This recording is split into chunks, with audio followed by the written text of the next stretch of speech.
ఓం నమ శివాయ. శ్రీ కేదారేశ్వర వ్రతకథ ప్రారంభం.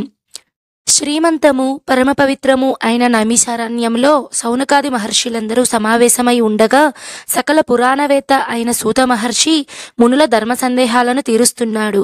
అప్పుడు మునులు అడిగిన మీదట సూతుడు పరమేశ్వరుడు పార్వతీకి తన శరీరంలో అర్ధభాగాన్ని ఇవ్వడానికి కారణమైనటువంటి వ్రతాన్ని గురించి ఈ విధంగా చెప్పాడు. ఓ మహామునులారా, ఈ సర్వలోక సృష్టికర్త అయినటువంటి భగవానునకు నమస్కారములు. స్త్రీలకు సర్వ సౌభాగ్యాల్ని, భర్త యొక్క గౌరవానురాగాలను, సర్వ సంపదలను ఇచ్చే కేదారేశ్వర వ్రతమనే మహావ్రతాన్ని మీకు వినిపిస్తాను. ఇది పూర్వం చాలా మంది ఆచరించి సత్ఫలితాలు పొందారు.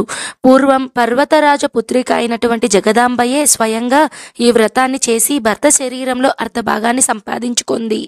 ఈ వ్రతాన్ని 21 సంవత్సరములు ఆశ్విజ మాసంలో అమావాస్య అంటే దీపావళి అమావాస్య నాడు చేస్తే విశేషమైనటువంటి ఫలితం అనేది ఉంటుంది. లేదా ఆశ్విజ శుద్ధ అష్టమి నుండి అమావాస్య వరకు 21 రోజులు ఈ వ్రతాన్ని చేసుకోవచ్చును. పూర్వం ఒక సమయంలో శ్రీ కైలాస పర్వతం మీద పరమేశ్వరుడు పార్వతీ సమేతుడై కొలువితీరి ఉన్నాడు. బ్రహ్మాది దేవతలు, ఇంద్రాది అష్టదిక్పాలకులు, నారద తుంబురాది గాయకులు, మహామునులు ఆ సభకు వచ్చి పార్వతీ పరమేశ్వరులను సేవిస్తున్నారు. అప్పుడు సదాశివుని ఆజ్ఞ మీద నారద తుంబురులు ఇద్దరు వీణలు వీటుతూ అద్భుతంగా గానం చేశారు. రంభ మొదలైన అప్సరసలు గానానికి తగినట్లుగా అపూర్వంగా నాట్యం చేశారు. వారిలో రంభ చేసిన నాట్యం పరమేశ్వరునికి చాలా సంతోషాన్ని కలిగించింది.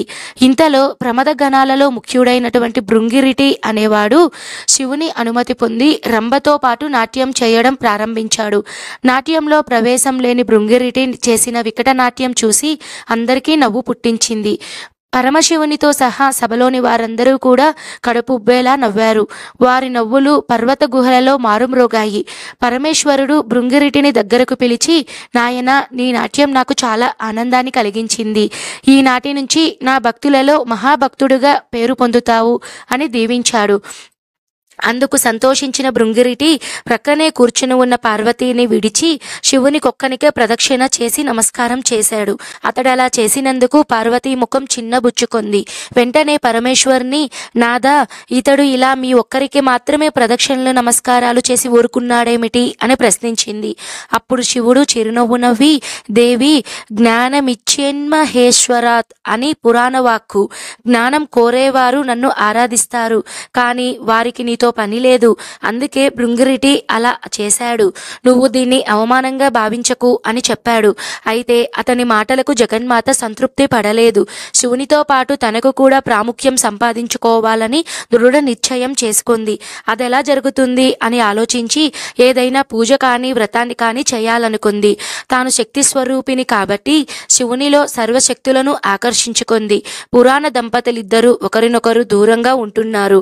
దేవతలందరూ ఆమెను ప్రార్థించారు, కానీ ఆమె శాంతించలేదు. సరికదా కైలాసాన్ని విడిచి భూలోకానికి వచ్చేసింది.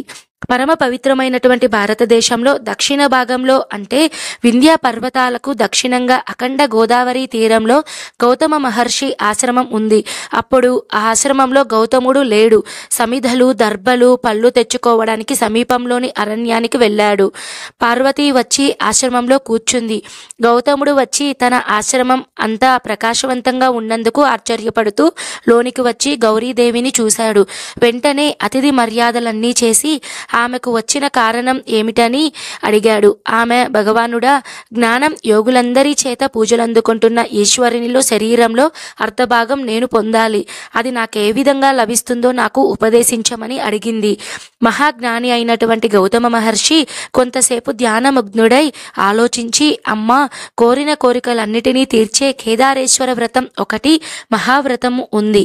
కేదారేశ్వరుడంటే పరమేశ్వరుడే. అతనిని ఉద్దేశించి ఆ వ్రతం ఆచరించు, నీ కోరిక నెరవేరుతుంది అనగానే ఆమె, మహాత్మా, ఆ వ్రతం చేసే విధానాన్ని నాకు వివరంగా చెప్పండి అని అడిగింది. అతడు గౌతమ మహర్షి అప్పుడు గౌతమ మహర్షి ఒక్కసారి శంకరుణ్ణి ధ్యానించి ఇలా వ్రత విధానాన్ని వివరించాడు. తల్లి విను. ఆశ్వీజ శుద్ధ అష్టమి నాడు అభ్యంగన స్నానం చేసి శుచిగా ఉండి తెల్లని పట్టు దారాలతో గాని నూలు దారాలతో కానీ 21 పీటల తోరంతో సిద్ధం చేసుకొని కుడి చేతికి కట్టుకోవాలి. తాను ఉపవాసం ఉండాలి. వ్రతం చేసే ముందు ఇంటిలో ఈశాన్య భాగంలో శుచిగా అలికి ముగ్గులు పెట్టి ఒక కొత్త వస్త్రం పరిచి దాని మీద యథాశక్తిగా ధాన్యం కానీ బియ్యం కానీ పోసి దానిలో మధ్యగా ఒక పూర్ణ కలశాన్ని నింపి దానిలో వెండి కానీ బంగారం రత్నాలు ఉన్నంతలో వేసి దానిని గంధ పుష్పాక్షింతలతో అలంకరించి ఆ కలశం మీద ఒక కొబ్బరికాయను ఉంచి దాని మీద తెల్ల పట్టుబట్టను చుట్టి ఆ కలశములో శ్రీ ఉమా కేదారేశ్వర స్వామిని ప్రతిష్ఠించి పూజించాలి. గోధుమ పిండితో చేసి ఆవునేతితో వేయించిన 21 పూరీలను తేనెలను పాయసాన్ని రకరకాల పళ్ళను స్వామివారికి నివేదించాలి. తాంబూలం నీరాజనం మంత్రపుష్పాలు ప్రదక్షిణ నమస్కారాలు భక్తి శ్రద్ధలతో సమర్పించాలి.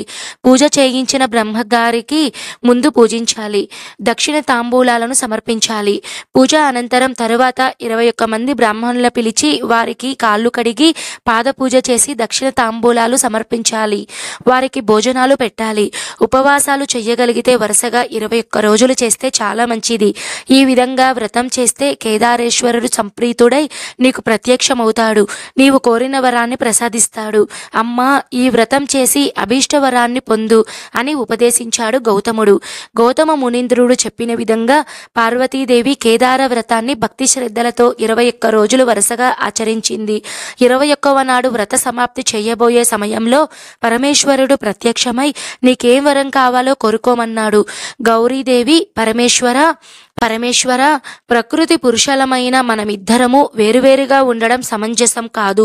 అందుచేత నీ శరీరంలో అర్ధభాగాన్ని నాకు ప్రసాదించు.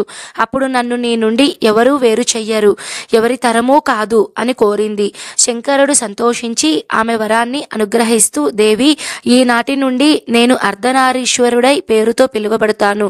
నిన్ను నన్ను ఎవరు వేరుగా చూస్తారో వారికి సర్వశ్రేయస్సులు నశిస్తాయి. అంతేకాదు ఈ వ్రతం ఆచరించిన వారికందరకును కోరిన కోరికలు తీరుతాయి అంటూ ఆ వామభాగంలో చేర్చుకున్నాడు. గౌతమ మహర్షికి కృతజ్ఞతలు చెప్పి అర్ధనారీశ్వరుడు సంతోషంతో కైలాసానికి చేరుకున్నాడు.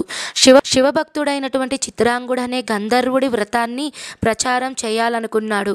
నందీశ్వరుని అనుమతి పొంది ఉజ్జయిని నగరం చేరుకొని ఆ దేశ రాజైనటువంటి వజ్ర దంపతులకి ఈ వ్రత మహిమను విధి విధానాన్ని చెప్పి అతని చేత వ్రతం చేయించాడు. వ్రత ప్రభావం వల్ల రాజు చక్రవర్తి అయినాడు. తన రాజ్యంలోని ప్రజలందరూ ఈ వ్రతాన్ని చేసి సర్వకామ్యార్థాలు పొందాడని చాటించాడు. అందరూ ఈ వ్రతాన్ని ఆచరించి ఈశ్వరానుగ్రహం వల్ల సంపన్నులవుతారు. ఆ నగరంలో పేద కోమటి ఉన్నాడు. అతనికి 2 కుమార్తెలు. వారి వ్రతం చేస్తాము అనుమతించమని తండ్రిని అడిగారు. అతడు నేను పేదవాడిని కనుక వ్రతం ఖర్చులు భరించలేనన్నాడు. ఆ కన్యలు అన్నీ తామే సమకూర్చుకుంటామని అనుమతిస్తే చాలని తండ్రిని కోరారు. ఆయన అనుమతించాడు. వారిద్దరూ ఒక మర్రి చెట్టు కింద కూర్చొని వ్రతం చేయడానికి ప్రారంభించారు. ఏ వస్తువు కావాలనుకుంటే అది చేతిలోకి వచ్చింది. అది దేవుని దయ అనుకుంటూ వ్రతం పూర్తి చేశారు. వ్రత ప్రభావం వల్ల పెద్దమ్మాయి పుణ్యవతిని ఉజ్జయిని మహారాజు, చిన్నమ్మాయి భాగ్యవతిని చోళ దేశపు రాజు పెళ్లి చేసుకున్నారు. ఈ కుమార్తెల మూలంగా వారి తండ్రి కూడా భాగ్యవంతుడైనాడు. కొంతకాలానికి చిన్నమ్మాయి భాగ్యవతి ధనమదంతో కేదారేశ్వర వ్రతాన్ని మధ్యలో మానివేసింది. అందువల్ల ఆమెను కొడుకులు చోళరాజు అవమానించి ఇంటి నుండి వెళ్ళగొట్టారు.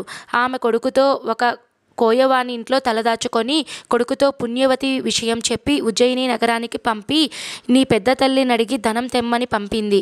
అతడు పుణ్యవతి దగ్గరకు వెళ్ళి తమ పరిస్థితి చెప్పి ధన సహాయం చెయ్యమని కోరాడు. అంతా విని ఆమె బాధపడి బాలుడు అడిగిన ధనం ఇచ్చి పంపింది. మధ్యలో దొంగలు ఆ ధనాన్ని దోచుకుపోయారు. బాలుడు మళ్ళీ వెనక్కి వెళ్ళి పెద్ద తల్లితో ధనం పోయిందని ఏడ్చాడు. ఆమె మళ్ళీ ధనం ఇచ్చి పంపింది. రెండవసారి కూడా ఆ ధనం దొంగల పాలయ్యింది. పిల్లవాడు ఏడుస్తుండగా ఆకాశంలో నుంచి కేదారేశ్వరుడు, నా వ్రతాన్ని ఉల్లంఘించిన వారికి ధనధాన్యాది భాగ్యాలు పొందే అర్హత ఉండదు అని పలికాడు. బాలుడు తాను విన్న మాటలు చెప్పాడు. పుణ్యవతి బాలుని చేత వ్రతం చేయించి మీ అమ్మను కూడా వ్రతం మానొద్దని చెప్పు అంటూ మళ్ళీ ధనం ఇచ్చి పంపింది. బాలుడు తిరిగి వస్తుండగా ఇది వరకు 2 సార్లు పోయిన ధనము మరలా లభించింది. ఇన్ని ధనాలతోనూ ఆ బాలుడు తల్లి దగ్గరకు వెళ్ళి జరిగిందంతా చెప్పాడు. భాగ్యవతి తన తప్పిదాన్ని గ్రహించి కేదారేశ్వరుని క్షమాపణలు చెప్పుకొని భక్తి శ్రద్ధలతో వ్రతం ఆచరించింది. కేదారేశ్వర స్వామి అనుగ్రహం వల్ల మళ్ళీ భర్త చేత ఆదరింపబడి సుఖంగా కాలం గడిపింది. గౌతమ మహర్షి పార్వతీదేవికి ఉపదేశించిన ఈ వ్రతాన్ని భక్తి శ్రద్ధలతో ఆచరించిన వారికి కేదారేశ్వర స్వామి అనుగ్రహం వల్ల ఇహపర సౌఖ్యాలు లభిస్తాయి. ఇది స్కాంద పురాణంలోని కేదారేశ్వర వ్రతమహత్యము సంపూర్ణం.